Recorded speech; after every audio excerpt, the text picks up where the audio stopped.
नमस्कार, आप देख रहे हैं लाइव इंडिया हर पल का खास कार्यक्रम चुनावी दंगल। मैं हूं आपके साथ रेखा मिश्रा। चुनावी दंगल में आज हम कई सारे चीजों को लेकर बातचीत करेंगे, लेकिन शुरुआत हमारी प्रधानमंत्री नरेंद्र मोदी के बिहार दौरे से होगी। चूंकि पटना में प्रधानमंत्री नरेंद्र मोदी का आगमन जो है वो 12 मई को होने वाला है और इसको लेकर के तैयारियां जोरों शोरों पर है। तमाम नेताओं की प्रतिक्रिया भी सामने आने लगी है। ऐसे में नेताओं की प्रतिक्रिया तो आती ही है, लेकिन जनता कितनी उत्साहित है यही आज हम चुनावी दंगल में जानने की कोशिश करेंगे हमारी सहयोगी आयुषी के माध्यम से, जो कि इस वक्त हमारे साथ पटना से जुड़ चुकी हैं। हमारे साथ हमारे सहयोगी संजय भी जुड़े हुए हैं, लेकिन रुख हम पहले आयुषी का ही करेंगे, चूंकि आयुषी पटना में जनता के बीच में है और उन्हीं से जानने की कोशिश करेंगे कि नरेंद्र मोदी के 12 मई के दौरे को लेकर जनता कितनी उत्साहित है। आयुषी। बिल्कुल रेखा, देखिए 12 तारीख को जो है प्रधानमंत्री नरेंद्र मोदी आजादी के बाद जो है पहली बार कोई प्रधानमंत्री जो है रोड शो के लिए आ रहे हैं और प्रधानमंत्री नरेंद्र मोदी जो है पटना में रोड शो के लिए आ रहे हैं उस दिन। और अगले दिन वो 2 दिनों के लिए बिहार दौरे पर रहेंगे और अगले दिन जो है वो हाजीपुर, मुजफ्फरपुर और चले जाएंगे वहां पे और वहां पे जो है संबोधित करेंगे जनसभा को। और इसको लेकर जनता में कितना उत्साह है हम लोग उनसे ही जानने की कोशिश करते हैं। प्रधानमंत्री नरेंद्र मोदी 12 तारीख को आ रहे हैं, कितना उत्साह है? बहुत उत्साह है। इतना पहली बार देखने को मिलेगा उनको? ना चौथी बार। पहली बार वो रोड शो के लिए आ रहे हैं ना पटना में? तो पहली बार नहीं, एक बार और रोड शो कर चुके हैं। कैसा लग रहा है? बहुत अच्छा लग रहा है। आएंगे, जनता के बीच में आएंगे, सबसे मिले जुलेंगे, कुछ पैसा ही बांटेंगे सबको। अच्छा, हाँ, अपने तरफ से पैसा देंगे सब इंसान को। क्यों पैसे क्यों बांटेंगे? इसलिए कि उनको वोट चाहिए और इलेक्शन में उनका नीचे स्तर जा रहा है, स्तर तो नीचे जा रहा है। कैसे, क्या लग रहा है आपको कि नीचे स्तर उनका जा रहा है? ओपन जो हो रहा है, वोटिंग जो हो रहा है, ओपिनियन पोल जो आ रहा है उनका नहीं ठीक आ रहा है। ओपिनियन पोल में उनका थोड़ा डाउन फॉल जा रहा है, इसलिए उनको करना होगा। आप अपने स्तर से कैसे देख रहे हैं इसको? विकास तो बिहार के अंदर विकास नरेंद्र जी नहीं किए हैं। यहाँ के मुख्यमंत्री जो हैं, आप कौन मुख्यमंत्री मालूम है आपको? यहाँ के मुख्यमंत्री कौन है? आप बताइए ना। आप ना बताइएगा कौन है? आप जनता है, आपसे सवाल कर रही हूं मैं। जी। जो मुख्यमंत्री यहाँ के जो हैं, उस नीतीश कुमार जी, उसने ही यहाँ विकास किया है। जो पुल जो देख रोड जो नीतीश जी किए। अब नीतीश जी चल गए पार्टी में। देश में विकास हुआ है कि नहीं प्रधानमंत्री नरेंद्र मोदी के? हाँ, थोड़ा बहुत हुआ है, बहुत ज्यादा तो हुआ नहीं है। आप संतुष्ट है? संतुष्ट नहीं है। मेरे हम सब संतुष्ट होते हैं, जबकि हमारे विद्यार्थी तो नौजुवक है, उसको नौकरी मिलता। तो जब रोड शो में 12 तारीख को प्रधानमंत्री आएंगे तो आप जाएंगे उनसे मिलने के लिए, देखने के लिए जाएंगे उनको? इतना गर्मी रहेगा तो नहीं जाएंगे। शाम के वक्त आ रहे हैं वो, शाम के वक्त उनका रोड शो होगा तो शाम में होंगे तो जाएंगे देखने। जाएंगे? हाँ। चलिए देखिए, लोग जो है थोड़े उत्साह में हैं। और आप बताइए सर, क्या लग रहा है 12 तारीख को आने वाले प्रधानमंत्री? अच्छा लग रहा है, ठीक लग रहा है। और क्या कहा जाए, आने दीजिए, आने के बाद ही कुछ समझ में आएगा क्या बोलते हैं, क्या जनता के लिए बात करते हैं, जनता के हित में बात करते हैं या नहीं करते हैं, सिर्फ अपने फायदे में रहते हैं। जनता क्या चाहती है? 2 वक्त की रोटी यही नहीं चाहती है, और नौकरी। तो अगर ये दोनों चीज, 2 वक्त की रोटी मिल जाए, नौकरी मिल जाए, तो जनता वाह वाह। जनता को क्या चाहिए? नेतागिरी से राजनीति को मतलब है नहीं। जनता को तो आपका क्या मुद्दा रहने वाला है? चुनाव का मुद्दा तो देखिए, बिहार में तो विकास है। और जब तक नीतीश जी हैं, नीतीश जी ने अच्छा काम किया। नीतीश जी ने आज 15 साल होने जा रहा है। अब 15 साल में नीतीश जी का कोई ऐसा गलत काम नहीं है जिन्होंने कुछ कहा जाए। नीतीश जी बहुत अच्छे चीफ मिनिस्टर हैं और उनका हम सराहना करते हैं। बहुत अच्छे चीफ मिनिस्टर है, सबको वो लेके चलते हैं। प्रधानमंत्री के बारे में मेरे पास नॉलेज नहीं है, इसलिए हम बिहार में रहते हैं। उन्होंने भी बहुत योजनाएं निकाली। हम लोग बिहार के रहते हैं तो बिहार के मुख्यमंत्री को जानेंगे न। अब प्रधानमंत्री वो केंद्र में चल जाइए, केंद्र के लिए वो क्या केंद्र के बारे में आपसे सवाल है? केंद्र के बारे में नॉलेज नहीं है, झूठो यूं ही काहे बोलते हैं। नीतीश कुमार के बारे में पता है, नीतीश कुमार बहुत अच्छे चीज में। आप लोग भी वोट करेंगे? हाँ, नीतीश जी को करते हैं और करते रहेंगे। चलिए देखिए, प्रधानमंत्री नरेंद्र मोदी के काम के बारे में ज्यादा नॉलेज नहीं है। सर आप बताइए, 12 तारीख को प्रधानमंत्री आने वाले हैं, कैसा लग रहा है, कितना उत्साह है? उत्साह तो पूरा है, लेकिन नीतीश कुमार जी को जो बीजेपी में बुला के लोग आधा सीट का जो बंटवारा हुआ, तो जितने जदयू का सीट है सब जदयू हार जाएगा। अच्छा, आप ये कह रहे हैं कि नीतीश जी जब से आए हैं, अब बीजेपी में शामिल हुए, तब से वो अब हार की एकदम एकदम निश्चित है। कैसे? जिसको वोट भी देना था बीजेपी को, जहाँ जदयू का सीट है वहाँ पे कोई वोट नहीं देगा, क्योंकि केंद्र में नरेंद्र मोदी जी को देखता है, नीतीश कुमार को नहीं देखता है कि अपने सत्ता के लिए 9 बार इधर से उधर पलटी मार के अपना रोजी रोटी बचाए रखे। इसीलिए नीतीश कुमार को हम लोग इन्वॉल्व करते हैं। नीतीश कुमार को हम लोग देखना नहीं चाहते हैं। हम लोग केंद्र में नरेंद्र मोदी जी को देखना चाहते हैं। जहाँ नीतीश कुमार का टिकट है वहाँ हम लोग रिक्वेस्ट भी करते हैं कि नीतीश कुमार को वोट नहीं देना है। जहाँ नरेंद्र मोदी जी का टिकट है वहीं पे कमल को वोट देना है, दूसरा कुछ नहीं बोलते हम लोग। और इनके प्रधानमंत्री के रोड शो के ऊपर कितना नहीं तो रोड शो में हम लोग शामिल होंगे, एकदम बिल्कुल हम लोग रहेंगे रोड शो में। तो वही तो बोले ना, केंद्र में नरेंद्र मोदी जी को देख रहे हैं हम लोग। उनके काम से संतुष्ट है? काम से संतुष्ट हैं हम लोग, लेकिन नीतीश कुमार जो बिहार में मिला के अपने साथ किए, अपने सत्ता बचाने के लिए, तो नीतीश कुमार इतना दोगला आदमी एरिया में नहीं मिलेगा आपको। अपना सत्ता बचाने के लिए 9 बार इधर से उधर हुआ। गरीब आदमी दारू के चक्कर में कम से कम प्रत्येक घर से कम एक आदमी तो जरूर दारू के चक्कर में, लाल पानी के चक्कर में लाल कोठी में गया है। तो नीतीश कुमार उस फैसले पे, शराबबंदी पर एक भी फैसला अपना नहीं लिए, इधर से उधर नहीं हो रहा है, लेकिन अपना कुर्सी बचाने के लिए 9 बार इधर से उधर हुए। ये सबसे बड़ा दुर्भाग्य है नीतीश कुमार ने भी बिहार में काफी काम किया है। कुछ नहीं किया, क्या किया है? देखिए आप यूपी में जाइए, हम लोग बॉर्डर पे घर है। आप यूपी में शराबबंदी चालू वहाँ है, तभी वहाँ पेट्रोल डीजल 12 रुपया सस्ता मिलता है। अब बिहार में शराबबंदी बंद है तो यहाँ 10 रुपया 15 रुपया महंगा मिल रहा है। किससे तुलना करें? यहाँ योगी जी के सरकार है, बीजेपी के काम से खुश है, मोदी जी के काम से संतुष्ट हैं। हम लोग जदयू को नहीं देखना चाहते हैं, खास करके नीतीश कुमार को। देखिए, इनका कहना था कि प्रधानमंत्री नरेंद्र मोदी के काम से काफी खुश है, लेकिन बिहार में जो है नीतीश कुमार को नहीं देखना चाहते हैं। काफी नाराजगी है नीतीश कुमार को लेकर। आप लोग बताइए, आप लोग भी जनता है, 12 तारीख को आने वाले हैं प्रधानमंत्री रोड शो के लिए पटना में, कैसा, कितना उत्साह है? बहुत उत्साह है मैडम, बहुत ही अच्छा लगा हमको जब प्रधानमंत्री यहाँ आए गए। लेकिन जाइएगा आप लोग रोड शो में? हाँ जाएंगे, जरूर जाएंगे हम। देखने को पहली बार मिलेगा जरूर। हाँ, है? बहुत उत्साह है प्रधानमंत्री, क्योंकि हम बहुत फेवरेट है जो हमारे प्रधानमंत्री जो है बहुत अच्छा काम कर रहे हैं। हम चाहते हैं जरूर। इन कामों से खुश है प्रधानमंत्री? बहुत से काम से, घर मिल रहा है, अनाज मिल रहा है, बहुत कुछ है। फंड जो होता है, फंड जो योजनाएं है बहुत का, हाँ बहुत हमको मिला है लाभ, इससे हम बहुत खुश हैं ये सब लेकर। जाने वाले आप लोग, चलिए उत्साह है। आप बताइए, प्रधानमंत्री आने वाले 12 तारीख को रोड शो करेंगे, तो जाने वाले उत्साह है? हाँ जी, बहुत ज्यादा। मैं बहुत खुश हूँ, बहुत हैप्पी हूँ, क्योंकि फर्स्ट टाइम प्रधानमंत्री को सामने से देखने के लिए मिलेगा। ऐसे तो टीवी या मोबाइल पे देखने के लिए मिलता था, लेकिन इस बार सामने से लाइव टू लाइव देखने के लिए बहुत ही। मन में क्या क्या लेकर जाने वाले कि प्रधानमंत्री आने वाले हैं? सब लोग अपने फोन को लेकर जाएंगे, वहाँ पे फोटोज लेंगे, तस्वीरें लेंगे? हाँ, ये जरूर लेंगे, क्योंकि देख रहे हैं अपने प्रधानमंत्री को, अपने आंखों से हम देख रहे हैं। इस बार पहले हम टीवी पर देख रहे थे, इस बार हम सामने हैंड टू हैंड सामने ये जो है देखने को मिलेगा। हाँ, मतलब ये दिल का खुशी ही कुछ अलग है। क्या मुद्दा रहेगा? आप लोग युवा है तो बताइए। युवा है तो हम चाहते हैं जो केंद्र में रहे, मोदी को ही देंगे वोट केंद्र में। हाँ, उनके संतुष्ट है उनकी सरकार? हाँ, बहुत ही हम संतुष्ट हैं उनसे। देखिए, एक बार केंद्र में जो मुद्दा है, जो सरकार जो है, ये नीतीश कुमार जो है, इनको हटा दिया जाए तो बहुत ही बेहतर होगा बिहार के लिए। इसके क्योंकि इनसे काम से संतुष्ट कोई अभी के युवा लोग काफी बेरोजगार बैठे हुए हैं। कोई ग्रेजुएशन कंप्लीट है, कोई बहुत सारे। नीतीश कुमार नौकरियां दिए नहीं दिए, वो दिए हैं, लेकिन गिन चुन करके दिए हैं। जिनका टच है ज्यादा, जिनका पहुंच है, जिनके बहुत लोगों से ये है मेल मिला, उन्हीं को नौकरी मिला है। बाकी बेरोजगार कई लोग बैठे हुए हैं। लेकिन इस बार चाहते हैं कि बस एक और, जैसे यूपी में मुख्यमंत्री हमारे जो है ये श्री योगी आदित्यनाथ जी, उसी तरह बिहार में भी आना चाहिए। बस योगी आदित्यनाथ जी एक बार बिहार में भी आना चाहिए। उसी तरह मुख्यमंत्री है वो, यहाँ यूपी का बहुत ही अच्छे मुख्यमंत्री चाहते हैं वैसा ही मुख्यमंत्री बिहार में आए और कुछ करे। देखिए रेखा, कुछ युवा से हमने बात की और बहुत ज्यादा उत्साहित है युवा लोग जो है, कह रहे कि प्रधानमंत्री जिन्हें आज तक हम सिर्फ टीवी पे देखते आए, आज अब वो जो 12 तारीख को पटना आने वाले रोड शो के लिए, उन्हें सामने से देखने को उनको मौका मिलेगा।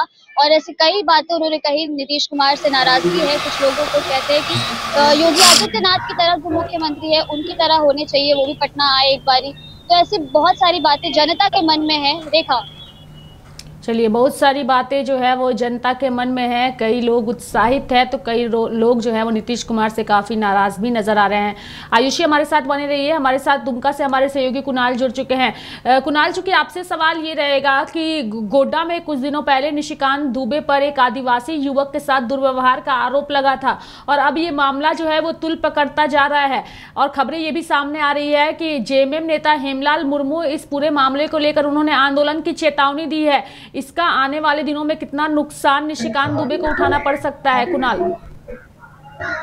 बिल्कुल, जो आदिवासी युवक के साथ जो मामला हुआ था उसको लेकर जो है विपक्षी पार्टी इस पर जो है विरोध के रूप में थे और उसका जो है उसके साथ धरने पर बैठे हुए थे। ऐसे में हेमलाल मुर्मू उनके घर पर पहुंचे थे। इसे जो है अभी जो तस्वीरें दिख रही है, स्थानीय जो लोग हैं वह कहीं ना कहीं इसे राजनीतिक स्टंट के रूप में ले रहे हैं। यहाँ पर राजनीतिक करण हो रहा है, क्योंकि जिस जगह पे हुआ है वह झारखंड है और झारखंड में जो है जो प्रदीप यादव यानी इंडिया गठबंधन की सरकार है और ऐसे में उस पुलिस थाने में उनका मामला दर्ज ना होना कहीं ना कहीं सवालिया निशान उठता है कि कैसे नहीं मामला दर्ज हो रहा है। ये बताइए कि निशिकांत जी पर आरोप लग रहा है आदिवासी युवक के साथ मारपीट हुआ, उनके कार्यकर्ता किस रूप में आप देख रहे हैं?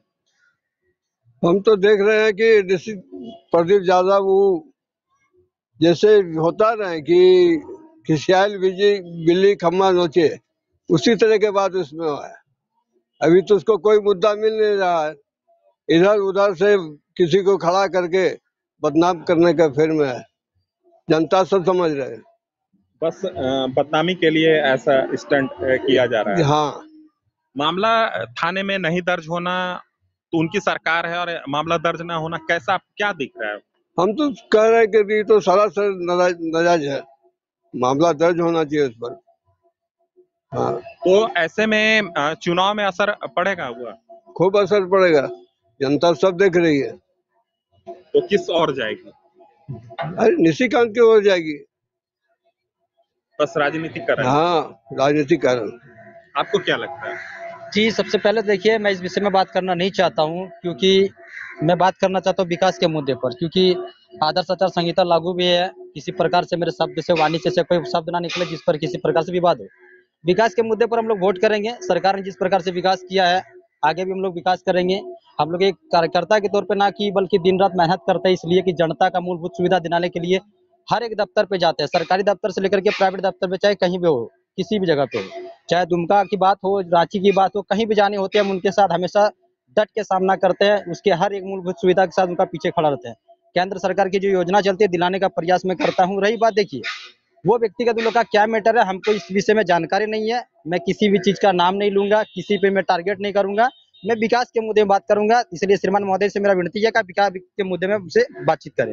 बिल्कुल, इनका कहना है कि यह जो है राजनीतिक स्टंट है और ऐसे में विकास के मुद्दे रहेंगे और विकास के मुद्दे पर हम सवाल करेंगे। और वह जो हुआ है पोड़ैयाहाट विधानसभा में कहीं ना कहीं राजनीतिकरण है और यह जो है कहीं ना कहीं भी राजनीतिकरण चल रहा है। विपक्ष उसको अपने वोट बैंक के रूप में जो है परोसने का काम कर रही है और उस पे जो है सक्सेस नहीं हो पाएंगे। निशिकांत दुबे को जो बरगलाने का काम कर रहे हैं, जो आरोप लगाने का काम कर रहे हैं, उसका फायदा विपक्ष को नहीं हो पाएगा। जी रेखा। हमारे साथ हमारे सहयोगी संजय और सत्येंद्र भी जुड़े हुए हैं। दोनों का एक करके रुख करेंगे। पहले संजय के पास चलेंगे और फिर सत्येंद्र के पास जाएंगे। संजय, चूंकि आपसे सवाल यही रहेगा कि 3 चरणों का मतदान जो है वो संपन्न हो चुका है। कई जगहों से जो है वो ईवीएम खराब होने की शिकायत भी मिली। बंगाल के कई जगहों से झड़प की जानकारी भी मिली। बिहार में भी कुछ जगहों पर ईवीएम खराब की जानकारी मिली, लेकिन समय रहते उसे ठीक भी कर लिया गया। तो ऐसे में 3 चरणों का चुनाव एक तरीके से देखें तो संपन्न हो चुका है और अब बारी चौथे चरण की है। क्या कुछ कहिएगा संजय? और जिन 3 चरणों का चुनाव संपन्न हुआ है, उन तीनों चरणों का राजनीतिक समीकरण क्या कुछ कहता है संजय?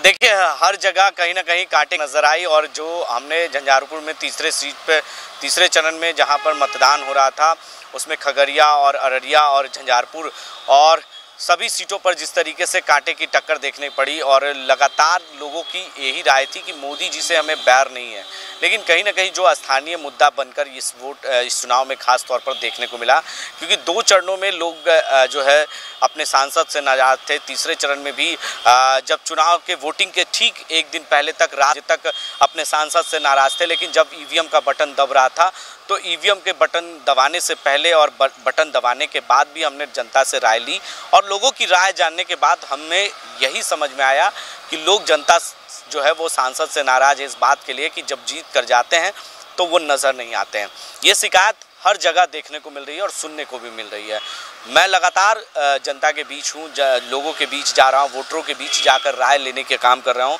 हमारे तमाम कार्यक्रम के जरिए ये हम लोगों को बताने की कर रहे हैं, लेकिन कहीं ना कहीं जनता की नाराज़गी जो है वो देखने को मिल रही है और सीधे तौर पर यही कह रहे हैं कि इस बार जो है देश के प्रधानमंत्री नरेंद्र मोदी तीसरी बार बनेंगे, लेकिन जो उन्होंने कैंडिडेट्स दिए हैं उस कैंडिडेट से वो नाराज़ हैं, क्योंकि वो दूसरी बार जीत कर आएंगे, फिर तीसरी बार जीत कर आएंगे, लेकिन काम कुछ नहीं हो रहा है। चाहे वो किसी भी इलाके की बात कर ले, अररिया में देख लीजिए जहाँ पर, या पूर्णिया में देख लीजिए, या आप गया में देख लीजिए, या फिर आप बात कीजिए नवादा में देख लीजिए। कई जगहों पर जब हमने लगातार लोगों की राय जानी है तो लोगों के अंदर आक्रोश है और इस बार जो है लड़ाई इतनी आसान नहीं है, फाइट काफ़ी मुश्किल वाला है और कांटे की टक्कर है। स्थानीय मुद्दा बहुत बड़ा मुद्दा बन गया है इस बार लोकसभा चुनाव के। लोग देश का मुद्दा छोड़ स्थानीय मुद्दा बना दे रहे हैं, कह रहे हैं कि देश में प्रधानमंत्री तो है ही, वो देश के लिए दे। कहीं ना कहीं जो हमारे मुद्दे हैं, हमारे जो समस्या हैं वो समाधान नहीं होते हैं। उस समस्या से हम समाधान कैसे निपटारा करें। लोग यहाँ तक भी कह रहे हैं कि हम प्रधानमंत्री से आसानी से मिल सकते हैं, लेकिन अपने सांसद से मिलना बहुत मुश्किल होता है। जब हम दिल्ली जाते कोई कार्यक्रम काम करने के लिए, कोई पैरवी या किसी अस्पताल में हमें मदद की ज़रूरत होती है तो वहाँ सांसद नहीं कर पाते हैं। अगर हमारे बच्चे के एडमिशन अच्छे कॉलेज में करवाना हो तो हम चाहते हैं कि थोड़ी सी पैरवी हो जाए, अगर सांसद महोदय के हमारे बच्चे का भविष्य बदल सकता है। रोजगार का मुद्दा हो, सभी ये मुद्दे कहीं ना कहीं लोगों के लिए बहुत बड़ा मुद्दा बन गया है और स्थानीय मुद्दे को लेकर लगातार तेजस्वी यादव जो है विपक्ष के तौर पर हमला करने में पीछे नहीं हट रहे हैं। अब प्रधानमंत्री नरेंद्र मोदी 12 मई को पटना आ रहे हैं। देश में पहली बार ऐसा हो रहा है कि कोई प्रधानमंत्री को पटना में रोड शो करना पड़ रहा है। कई जगहों पर रोड शो हो रही है, रैलियाँ हो रही है, जनसभाएँ हो रही है, 53 रैलियाँ हो चुकी है अभी तक। लेकिन क्यों इतना आखिर प्रधानमंत्री नरेंद्र मोदी ना तो 2019 में किए होंगे और ना ही 14 में, जहां तक मुझे जानकारियां हैं, लेकिन इतनी रैलियां इतनी सवाल यही है कि इस रोड शो का कितना इम्पैक्ट पड़ेगा।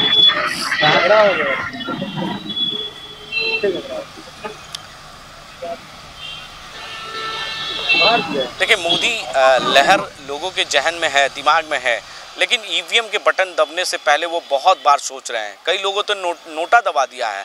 कई ऐसे जगहों पर वोटिंग परसेंटेज तो ज़रूर इस बार बढ़े हैं तीसरे चरण में, लेकिन अधिकतर आप अगर जब आंकड़े आएंगे, जब स्थितियां आएंगी, वो साफ हो जाएंगे। नोटा सबसे ज़्यादा लोगों ने दबाया है, यानी मोदी से किसी को नाराज़गी नहीं है।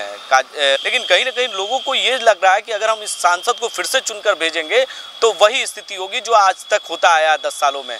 तो ये लोग चाहते हैं कि हमारे सांसद ऐसे हों कि हमारे घर भी आए, ज़रूरत पड़ने पर हमारे दुख सुख में आए, लेकिन लोग सुनने को तैयार नहीं है। इस बार प्रधानमंत्री नरेंद्र मोदी और गृह मंत्री अमित शाह ने कई सांसदों से जो है बातचीत की है। गोपनीय बैठक हुई है बीजेपी के अंदर, लेकिन ये आधिकारिक तौर पर पुष्टि नहीं है।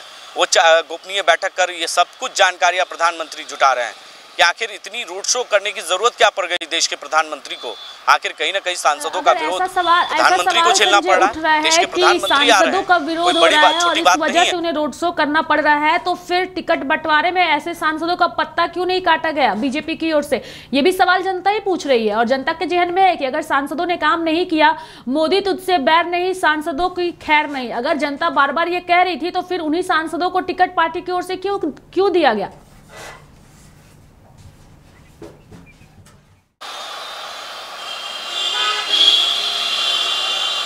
देखिए, प्रधानमंत्री नरेंद्र मोदी और गृह मंत्री अमित शाह और जो जेपी नड्डा हैं, भाजपा के प्रदेश राष्ट्रीय अध्यक्ष, उन्होंने सर्वे करवाया है, पूरी चीजों का आकलन किया है, लेकिन कहीं ना कहीं इसमें भी बहुत राजनीति है। राजनीति के अंदर राजनीति है। आप समझ लीजिए कि पार्टी के अंदर भी कहीं ना कहीं समीकरण है, जातीय समीकरण उनके अंदर भी है, चाहे वो किसी भी पार्टी का। हम एक पार्टी की बात नहीं कर रहे हैं। आप आरजेडी के यादव के लिए वो पार्टी जाना जाता है, एमवाई समीकरण के लिए जाना जाता है, लेकिन इस बार उन्होंने भी जातीय आधारित गणना जो बिहार में हुआ उस फैक्टर पर उन्होंने टिकट बांटा है। लेकिन बीजेपी अपने पुराने नेताओं पर भरोसा जता रही है। कहीं ना कहीं इसका खामियाजा 2024 के चुनाव में भी भुगतना पड़ेगा। कुछ सीटों पर उन्हें कर है और आरजेडी उस पर करारा जवाब देने के लिए तैयार है।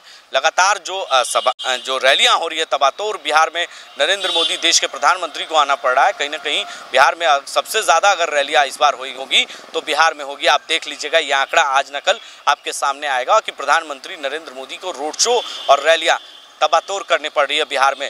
पहले भी 2019 में आप 39 सांसद देने का काम बिहार ने किया है, लेकिन 39 से बिहार के लिए क्या किया, बिहार में क्या हुआ है, आप बताइए।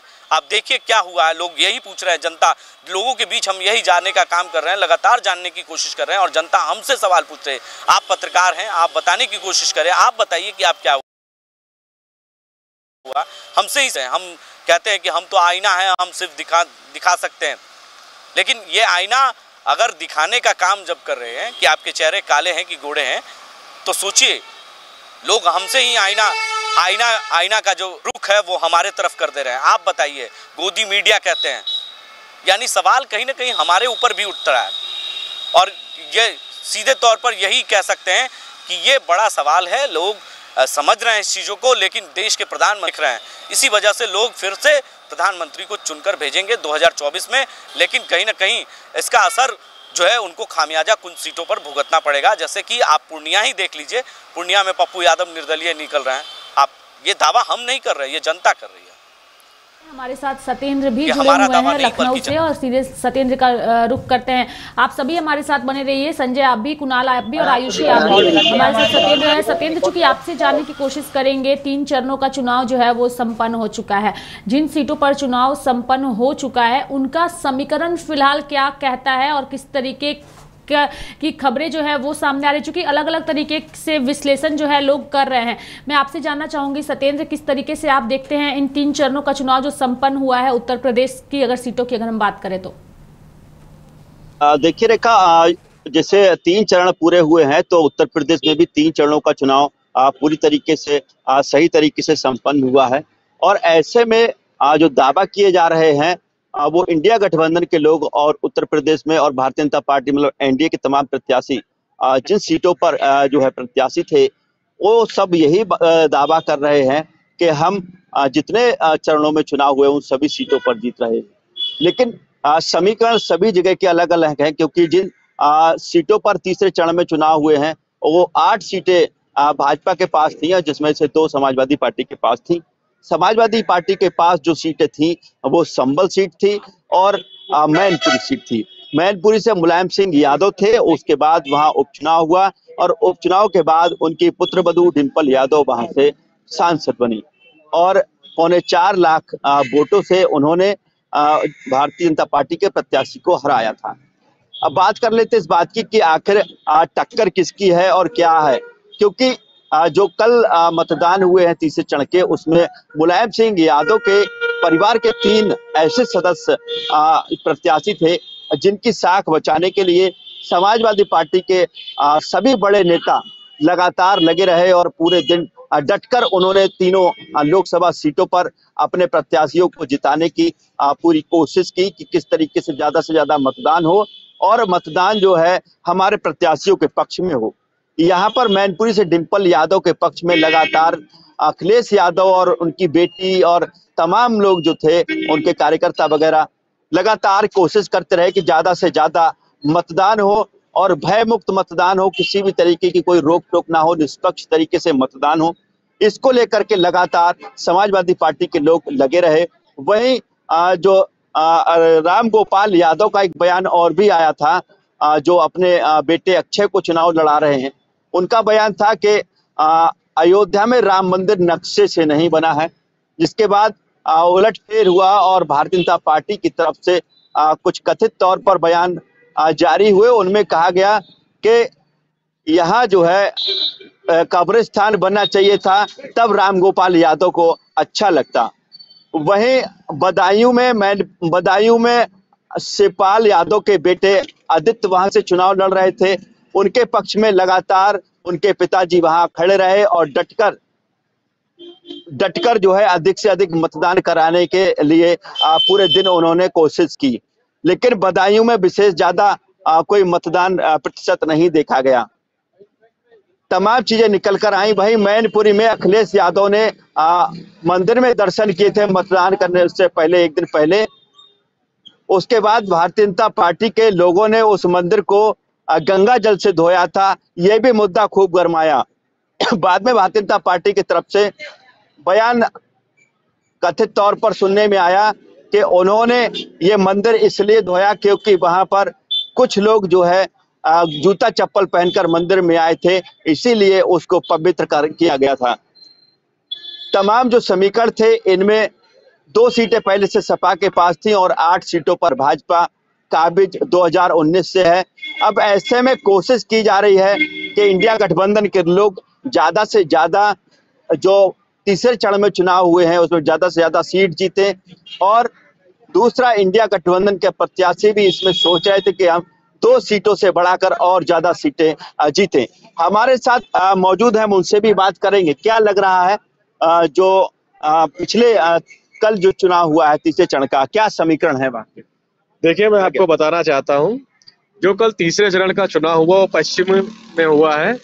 और पश्चिम में जो भारतीय जनता पार्टी जो जब पिछला चुनाव हुआ था लोकसभा का, तो उसमें तो कुछ क्या कहते कमजोर थी, लेकिन वर्तमान समय में राष्ट्रीय लोक दल की जो जयंत चौधरी जी हैं वो एनडीए में गए हैं, भाजपा के साथ में गए हैं। और भाजपा सरकार ने चौधरी चरण सिंह को भारत रत्न देने का काम किया है। तो मेरा मानना ये है कि वहां पर एनडीए गठबंधन और बीजेपी की जो है 10 की 10 सीटें अब की बार निकलने की पूरी संभावना है, और अच्छा वोट प्रतिशत जो है भारतीय जनता पार्टी का बढ़ा है, क्योंकि जो चौधरी चरण सिंह जी थे वो बहुत बड़े किसान नेता थे, किसान से जुड़े हुए नेता थे, और क्या कहते हैं पूरा एरिया जो उधर का है वो किसानी से जुड़ा हुआ है, और कुछ एरिया जो है क्या कहते हैं वो दिल्ली एनसीआर का भी है। तो उस पर जो है भारतीय जनता पार्टी की अब की बार बहुत ज्यादा अच्छी सीटें आएंगी। जो 2 सीटें उनकी चली गई थी वो भी भारतीय जनता पार्टी के पक्ष में ही रहेंगी। समाजवादी पार्टी के भी 3 प्रत्याशी मुलायम सिंह के परिवार से थे, उनको लेकर क्या कहना? देखिए, मेरा मानना है और कहीं ना कहीं अब जनता में भी ये चीज आने लगी है कि जो कार्यकर्ता पार्टियों में काफी लंबे समय से काम करते हैं उनको भी मौका देना चाहिए। उन्होंने जो टिकट दिए हैं वो ज्यादातर अपने फैमिली पर्सन को ही दिए हैं। तो ऐसे में उनके पार्टी के बीच में भी बहुत से कार्यकर्ता जो जमीन से जुड़ करके बहुत अपनी बारी का इंतजार किया करते, उनको नहीं मौका मिलता है। तो कहीं ना कहीं इसका समाजवादी पार्टी को नुकसान मिलेगा। और दूसरा, जब विधानसभा में जो है क्या कहते हैं क्षेत्रीय पार्टी समाजवादी पार्टी है, जब उनको विधानसभा के चुनाव में जो कोई खासी बढ़त नहीं मिली है, तो ऐसे में लोकसभा में तो जो है कोई औचित्य ही नहीं बनता है। तो रेखा, इस तरीके से समीकरण ये है, और 3 चरण यूपी में भी हो चुके हैं। तमाम लोकसभा सीटों पर मतदान हो गया है। पहले चरण में मतदान प्रतिशत औसतन कम हुआ था, दूसरे में थोड़ा सा बढ़ा था, और तीसरे में और ज्यादा थोड़ा सा परसेंटेज बढ़ा था वोटिंग प्रतिशत का। लोकसभा चुनाव के चौथे चरण के लिए मतदान की तारीख जैसे ही नजदीक आती जा रही है, और लगातार जो सरगर्मियां हैं कानपुर के आसपास का जो क्षेत्र है उसमें सियासी सरगर्मियां और तेज होती जा रही हैं। चौथे चरण में लगातार भाजपा, बसपा और एनडीए गठबंधन के तमाम प्रत्याशी यहाँ पर ताल ठोक रहे हैं और ज्यादा से ज्यादा सीटें जीतने के लिए अपनी बात कर रहे हैं।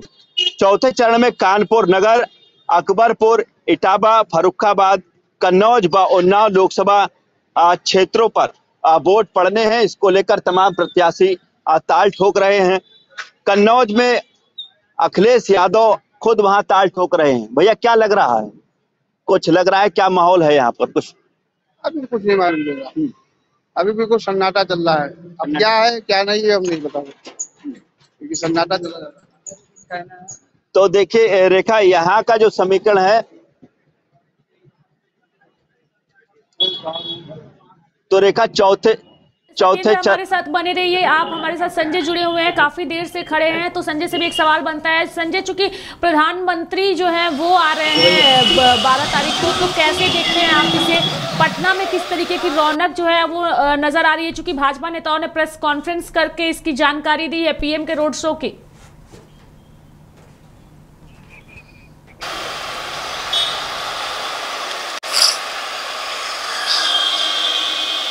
हाँ बिल्कुल, देखिए रेखा, इस तरह की तैयारी पहली बार हो रही है क्योंकि प्रधानमंत्री नरेंद्र मोदी का रोड शो हो रहा है और देश में ऐतिहासिक रोड शो होने वाला है पटना में। क्योंकि अगर आज़ादी के बाद अगर देखा जाए तो कोई देश का प्रधानमंत्री रोड शो कर रहा है, यानी इससे काफ़ी 2 सीटों पर असर पड़ेगा।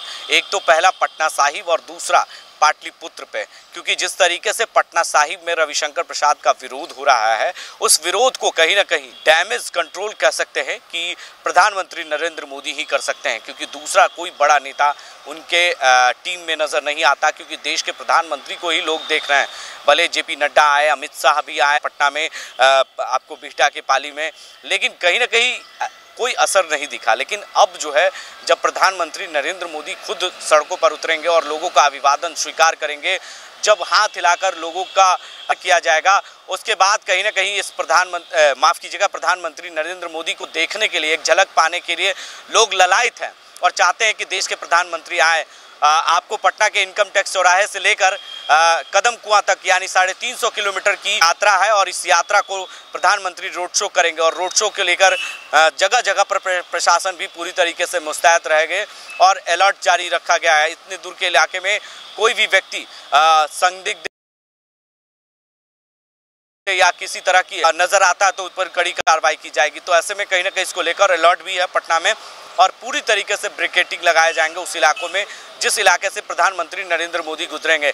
पटना हाई कोर्ट से लेकर आपको बता दें कि 350 किलोमीटर की माफ कीजिएगा 3.5 किलोमीटर की जो यात्रा है वो होगी। 350 किलोमीटर मैंने गलती से कह दिया, 350 किलोमीटर, और ये 3.5 किलोमीटर की दूरी जो है वो इसके वजह से इसको लेकर 3.5 किलोमीटर पूरी तरीके से सुरक्षा के घेरे में रहेगा और जिस रास्ते से प्रधानमंत्री गुजरेंगे उस रास्ते को पूरी तरीके से प्रशासन और कार्यकर्ताओं की नज़र पैनी रहेगी और जगह जगह पर फूलों की वर्षा होगी, ढोल नगारे बजाए जाएंगे।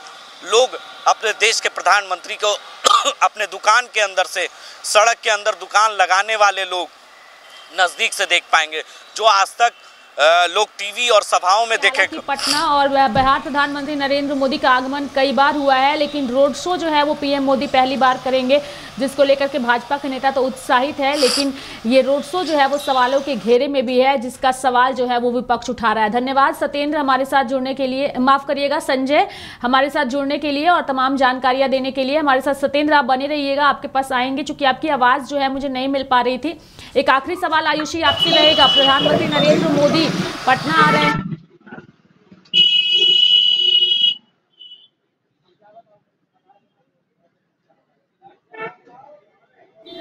बिल्कुल रेखा, देखिए प्रधानमंत्री जो है पहली बार पटना आ रहे हैं, रोड शो कर रहे हैं और ऐसे में जो आम जनता है, जो लोग हैं, उनमें काफी ज्यादा उत्साह नजर आ रहा है। हमारे साथ यहाँ पे और भी कुछ लोग हैं, हम लोग उनसे भी अभी जानेंगे। सर, प्रधानमंत्री 12 तारीख को आने वाले हैं, रोड शो करेंगे पटना में, क्या लग रहा है, कितना उत्साह है? पहले जैसा नहीं है। पहले जैसा क्यों नहीं है? पहली बार प्रधानमंत्री जो है जनता के बीच आने वाले रोड शो। हाँ, आने वाले हैं, लेकिन जैसे पहले था 19 में उस तरह के इस बार 24 में नहीं है। इस बार नहीं है कि उनका जो कहना है कि माने ये करेंगे जनता के लिए, लेकिन प्रधानमंत्री नरेंद्र मोदी जो है पटना और बिहार कई बार आ चुके हैं आयुषी, चूंकि रोड शो वो पहली बार पटना में करने वाले हैं आयुषी। जी जी बिल्कुल, रोड शो जो है ना प्रधानमंत्री पहली बार करेंगे। हालांकि पटना तो कई बार आए हुए प्रधानमंत्री, लेकिन जनता के बीच से जाएंगे वो रोड शो करते हुए, उसमें कितना उत्साह है? आपको कैसा लग रहा है? जाएंगे आप? नहीं, हम नहीं जाएंगे। क्यों, क्या नाराजगी है? नाराजगी है कि केवल वो कहते हैं, कुछ करते नहीं है। अच्छा, क्या कहे, क्या नहीं कर? गरीबों के लिए कुछ नहीं किए। गरीबों के लिए इतना बेरोजगारी है, महंगाई है, महंगाई से त्रस्त लोग हैं। किसकी सरकार आएगी तो ये आपका महंगाई और ये बेरोजगारी जो कांग्रेस की सरकार आएगी तो महंगाई दूर होगी। कांग्रेस की चलिए देखिए, नाराजगी है कुछ लोगों में, अगर उत्साह है कई लोगों में, कुछ लोग खुश है, तो नाराजगी भी है। और कहना है उनका कि महंगाई है, बेरोजगारी है, जो कि कांग्रेस की सरकार आएगी तो दूर होगी। सर आप बताइए कितना उत्साह है? आप नरेंद्र मोदी जी जो है अब पहली बार आने वाले हैं, रोड शो करेंगे, जनता के बीच में आएंगे, तो कैसा लगेगा? अच्छा लगेगा। उत्साह कितना जाएंगे आप? हाँ हाँ उत्साह रहेंगे, बहुत चीज किए हैं मोदी जी। बताइए क्या क्या हुआ है, विकास देखा है आपने? सब विकास सुने हैं, समाचार से सुने हैं सब। आपने देखा है कि नहीं? आप जनता है ना? देखे हैं। चलिए देखिए रेखा, जनता में खुशी है कहीं ना कहीं। कुछ ऐसे जो लोग हैं उनकी मन की बात है कि वो नाराज है कहीं ना कहीं जनता, लेकिन जो कई ऐसे लोग हैं जो आधे से ज्यादा जनता है, उनका यही मानना है कि काफी उत्साह है। जो हमने बात करने की कोशिश की, काफी उत्साह है लोगों में, लोग जाएंगे और पहली बार प्रधानमंत्री नरेंद्र मोदी को सामने से देखने का जो मौका उन्हें मिलेगा वो नहीं गंवाना चाहते। सीधे तौर पे जनता ने हमसे बात की और कहा है ऐसा। रेखा, चलिए बहुत बहुत धन्यवाद आयुषी हमारे साथ जुड़ने के लिए और तमाम जानकारियां देने के लिए। संजय आपका भी धन्यवाद हमारे साथ जुड़ने के लिए। कुणाल आपसे एक सवाल चूंकि ये रहेगा कि चौथे चरण, 3 चरणों का चुनाव संपन्न हो गया, चौथे चरण में झारखंड में भी जो है वो चुनाव होंगे, जिनमें लोहरदगा, सिंहभूम, पलामू, खूंटी सीट जो है वो शामिल है। क्या कुछ कहिएगा कुणाल, इन सीटों पर जो है वो चौथे चरण के तहत मतदान होंगे?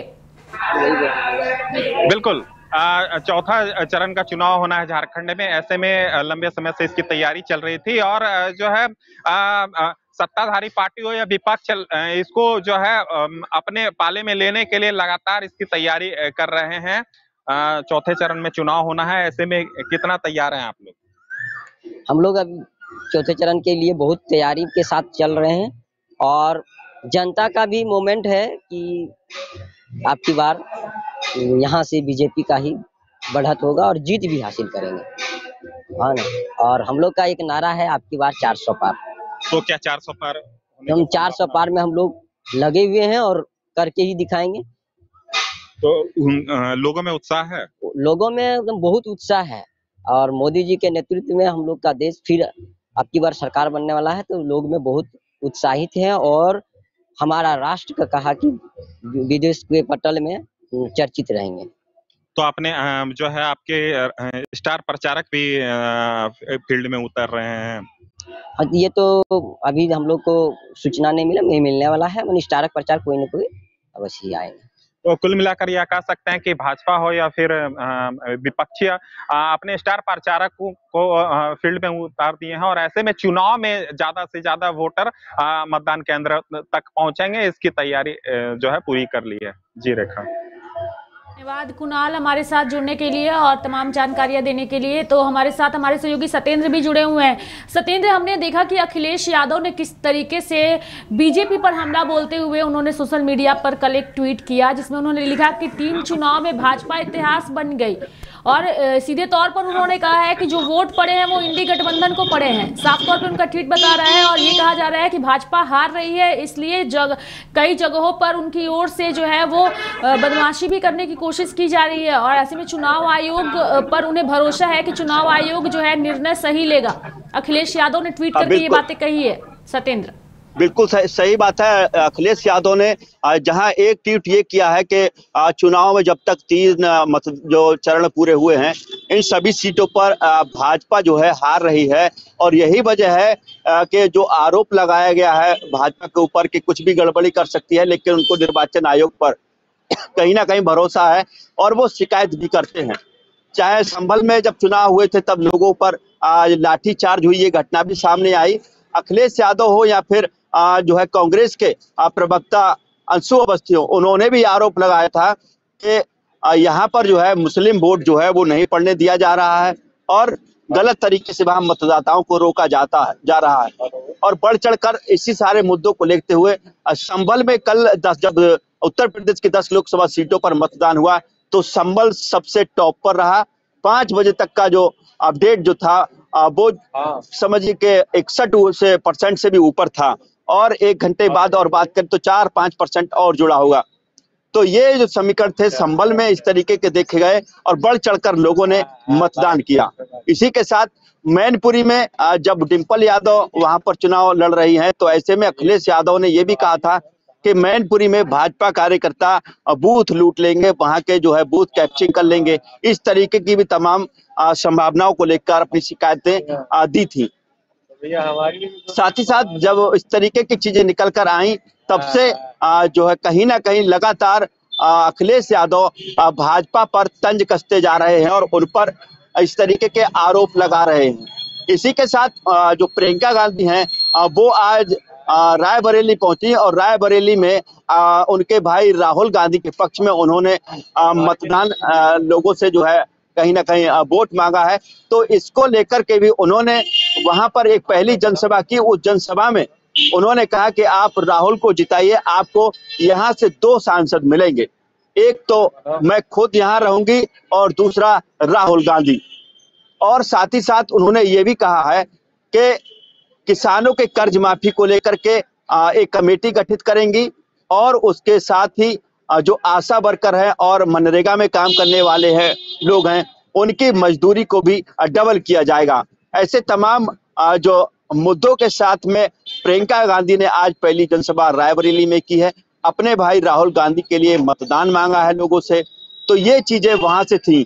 इसी के साथ एक बड़ी खबर और भी है, क्योंकि 3 चरणों के जब चुनाव हो गए हैं तो बसपा भी कहीं ना कहीं अपनी किरकिरी देख रही है और ऐसे में जब उनकी किरकिरी हो रही है तो ऊट पटांग तरीके से निर्णय बसपा में लिए जा रहे हैं। ये आरोप कांग्रेस के लोग भी लगा रहे हैं और समाजवादी पार्टी के लोग भी लगा रहे हैं, क्योंकि उन्होंने अपने उत्तराधिकारी जो बसपा की सुप्रीमो मायावती हैं, उन्होंने अपना उत्तराधिकारी कुछ समय पहले आकाश आनंद को बनाया था। लेकिन जब उन्होंने कहीं सीतापुर में एक जनसभा के दौरान जब बीजेपी पर कटाक्ष मारा और कुछ ऐसा बयान दिया जो टिप्पणी की जो बीजेपी के पक्ष में नहीं थी, इससे आकर के कहीं ना कहीं बहन मायावती ने अपने आकाश आनंद को जो है उत्तराधिकारी के पद से हटाते हुए उनके तमाम जो कोऑर्डिनेटर जैसे तमाम बड़े पद थे वो सब छीन लिए हैं।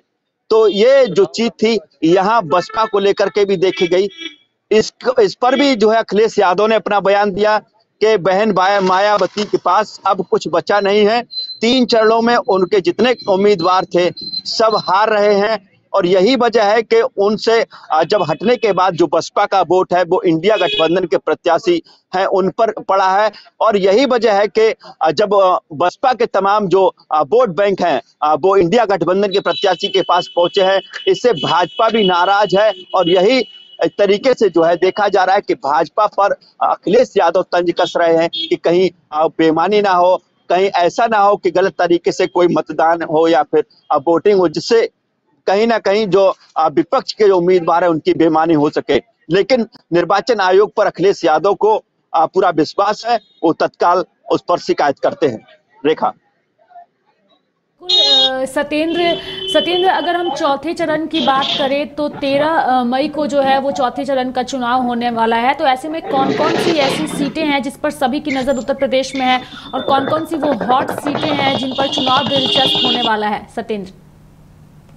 देखिए रेखा, चौथे क्योंकि तीसरे चरण के जब मतदान पूरे हो गए, अब चौथे चरण को लेकर तमाम चाहे भाजपा के प्रत्याशी हो या फिर बसपा के प्रत्याशी हो या फिर इंडिया गठबंधन के प्रत्याशी हो, ऐसे में सभी दमखम के साथ सियासी गलियारों में सरगर्मियां तेज कर रहे हैं।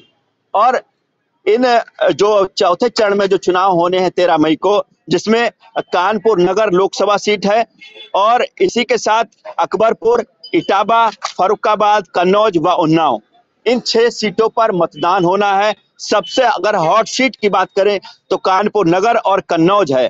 कन्नौज में खुद अखिलेश यादव प्रत्याशी हैं और उन्नाव भी उसी तरीके की सीट है। यहाँ के समीकरण जो हैं कांटे की टक्कर वाले हैं और इटावा भी है। ये सभी 4-6 सीटें जो हैं, मुझे लग रहा है कि कहीं ना कहीं जो हॉट सीट से कम नहीं है, क्योंकि हर एक सीट पर बड़ी कांटे की टक्कर है। दोनों तरफ से प्रत्याशी दमखम के साथ सियासी दंगल में कूदे हुए हैं और कोई एक दूसरे से प्रचार करने में, मतदाताओं के पास जाने में, जनसंपर्क करने में, लोगों तक पहुंचने में कोई कोर कसर नहीं छोड़ रहे हैं। रेखा। सत्येंद्र, आपके पास इस वक्त एक व्यक्ति भी नजर आ रहे हैं, मैं चाहूंगी कि उनसे भी आप बातचीत करने की कोशिश करिए कि वो किस तरीके से देखते हैं लोकसभा का चुनाव और इन लोगों के मुद्दे क्या हैं इस बार चुनाव में। चौथे चरण का मतदान जो है 13 मई को होना है। 6 सीटों पर मतदान होगा। क्या लग रहा है इन सीटों पर क्या मुद्दे होने चाहिए, किन मुद्दों पर मतदाता मतदान करेंगे, क्या लग रहा है? देखिए, मैं आपको बता दूं कि जो अब ये चौथे चरण का चुनाव होने वाला है लोकसभा का, यहाँ पर जो कुछ सीटें ऐसी हैं जिसपे समाजवादी परंपरागत पार्टी के जो परंपरागत अपने जो प्रत्याशी और अपने जो फैमिली पर्सन को बार बार टिकट दे रहा है, इसको लेकर के वहाँ लोकल की जो जनता है, आप अपने चैनल के माध्यम जाइए, कभी देखिए, आपको पता चल जाएगा। इस चीज की बड़ी नाराजगी है। उनका कहना है कि नए लोगों को भी भाई मौका देना चाहिए। दूसरी एक बात ये है कि अभी आप एक बात कर रहे थे कि जो है क्या कहते हैं मंदिर को धुलवाया गया, तो मैं आपको बताना चाहूंगा कि कोई भी धर्म का अगर क्या कहते हैं धार्मिक स्थल है, अगर वहां पे कोई जूता एवं चप्पल अगर पहन के ले जाएगा, तो कोई भी धर्म का हो, लेकिन मंदिर में वहां पर जो समाजवादी पार्टी के कुछ कार्यकर्ता थे वो वहां जूता चप्पल पहन करके गए और मंदिर को अपवित्र किया, जिसके कारण उसको धुलवाना आवश्यक पड़ जाता है। क्योंकि जहां पर धर्म की बात आ जाती है तो हर इंसान के जीवन जीने की पद्धति है और उसको समाजवादी पार्टी अब सियासी रंग देना चाहती है, जो कि वो फेल है। क्योंकि जनता उस बात को वहाँ पर लोकल में जानकारी हो चुकी थी। भाई अगर आप जूता पहन के जाएंगे मंदिर के अंदर तो जाहिर सी बात है मंदिर अपवित्र होगा और उसको धुलवाया जाएगा, क्योंकि वहाँ ईश्वर का वास होता है, लोग वहाँ पूजा करने जाते हैं। उसको राजनीतिक रंग देना मुझे ये बहुत गलत चीज लगती है। और लोग भी हैं, उनसे बात कर लेंगे। थोड़ा सा आगे आ जाइए। क्या लग रहा है, लोकसभा चुनाव है, लगातार 3 चरण पूरे हो चुके हैं, मतदाताओं ने अपना मतदान कर दिया है, अब चौथे चरण की बारी है। यूपी की भी 6 सीटों पर चुनाव होना है। क्या लग रहा है, किसका माहौल ठीक है? माहौल भाई साहब किसका है? माहौल तो राममय है माहौल भाई। हाँ, देखो इतना विकास किया है, राममय तो है ही है, साथ साथ में विकास भी बहुत किया है भाजपा ने। मोदी जी की अगुवाई में आज भाजपा जो है भारतीय जनता पार्टी इतना अपने आप में एक सुशासित पार्टी हुई है और क्या कहते हैं उसको, इतना संगठित पार्टी है और एक उसको क्या कहते हैं शासन चलाने का उसको तरीका मालूम है, एक अच्छी उसके पास शैली है हर काम करने की, वो उसी काम से अपना काम करती है उसी नियत से और बहुत बढ़िया भाई काम कर रही है भाजपा। आगे आ जाइए। क्या लग रहा है, क्या माहौल है? माहौल बढ़िया है, माहौल बढ़िया है, अच्छा है। किसका माहौल? कोई नहीं है, माहौल भारतीय जनता पार्टी का है। लखनऊ में किसका दिख रहा है? लखनऊ में हमारे माननीय श्री राजनाथ जी का अच्छा माहौल है और भगवान की कृपा होगी तो अच्छे अंतर से मार्जिन से जीत कर पुनः दोबारा आएंगे। क्या लग रहा है भैया, क्या माहौल है क्षेत्र में? कुछ नेता वेता लोग आ रहे हैं? अरे कुछ इस बारे में मैं कह नहीं सकता हूँ, ये तो आप भी जानते हैं हम भी जानते हैं। क्या सही हो क्या गलत है उससे ये नहीं होता है कौन हो कौन ना हो, लेकिन जो अपने राहुल भैया रहेंगे तो ज्यादा सही रहेगा। राहुल ओके, ऐसा क्या कर, राहुल में क्या है? ऐसे तो है तो कोई किसी में नहीं, कोई जीते कोई हारे, काम हमें करना ही है। वो चीज नहीं कह रहे हैं, जो मुझे आज दिख रहा है हम वो चीज बताना आपको चाह रहे हैं। तमाम जो मुद्दे हैं, गरीबी हो या महंगाई हो या फिर बेरोजगारी हो, ये मुद्दे हैं क्या? इसी टाइप के मुद्दे हैं। और लोगों से बात कर लेते हैं। भैया क्या लग रहा है, चौथे चरण का मतदान है और 6 सीटों पर यूपी में होगा, इससे पहले तमाम सीटों पर तमाम प्रत्याशी प्रचार कर रहे हैं, क्या लग रहा है? देखिए चांस केवल बीजेपी के हैं।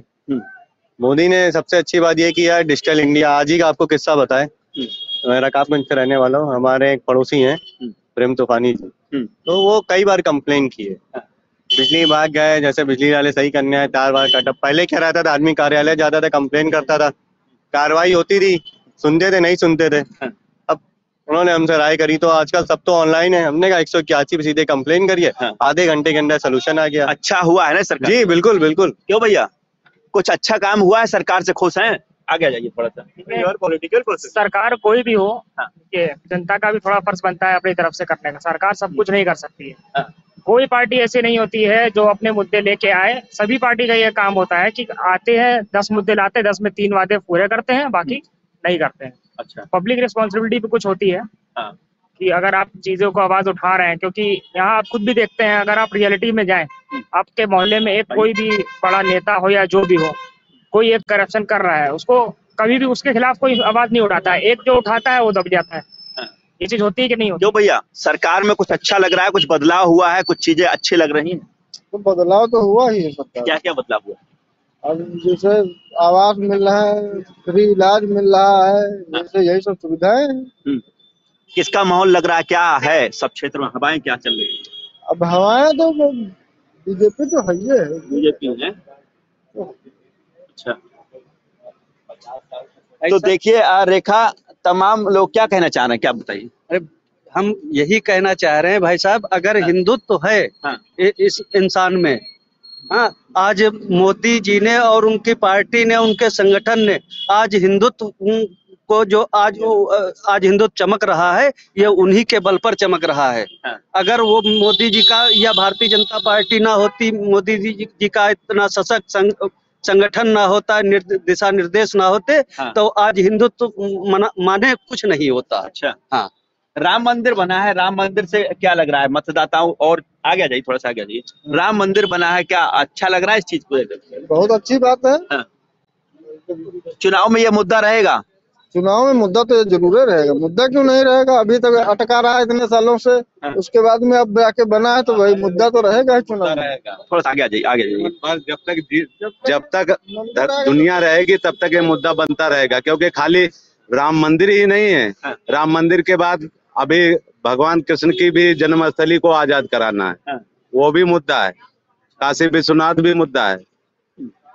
जितने संवेदनशील मुद्दे हैं सभी ये सब कांग्रेस की देन है। तो ये निस्तारण की उम्मीद किससे है? खत्म हो जाए कौन करेगा? समाप्त तो मोदी जी ही करेंगे। बाकी किसी में ताकत नहीं है। बाकी सब राजनीतिक रोटियां अपनी सेक रहे हैं भाई साहब। जिस समय हमारा देश 1947 में आजाद हुआ था, उस समय अगर ये सारे मुद्दे सुलझा लिए गए होते तो आज ये नौबत नहीं आती। लेकिन ये सारे मुद्दे कांग्रेस ने रखे, जीवित रखे, अपना वोट बैंक सीधा करने के लिए, सिर्फ अपना वोट बैंक बचाने के लिए सारे मुद्दे आज तक जिंदा रखा इन्होंने, और उसी का खामियाजा ये भुगतेंगे। अभी तक 50 सालों तक मोदी जी को कोई नहीं हटा पाएगा, कम से कम 50 साल। सही बात।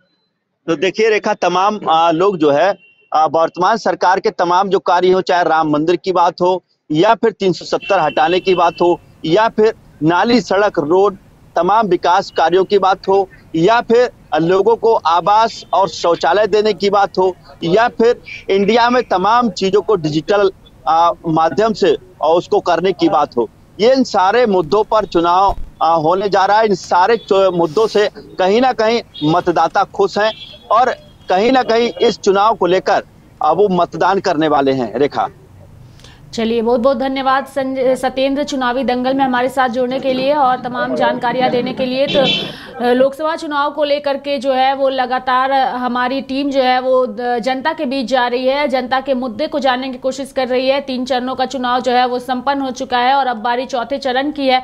तो ऐसे में इंतजार है कि आने वाला चौथा चरण जो है वो किस तरीके की का होता है। और बता दें कि 13 मई को जो है वो चौथे चरण का मतदान होने वाला है। तो ऐसे में जो है वो सरगर्मी जो है वो देश भर में नजर आ रही है। तो मेरे साथ फिलहाल चुनावी दंगल में इतना ही। आप देखते रहिए लाइव इंडिया हर पल। नमस्कार।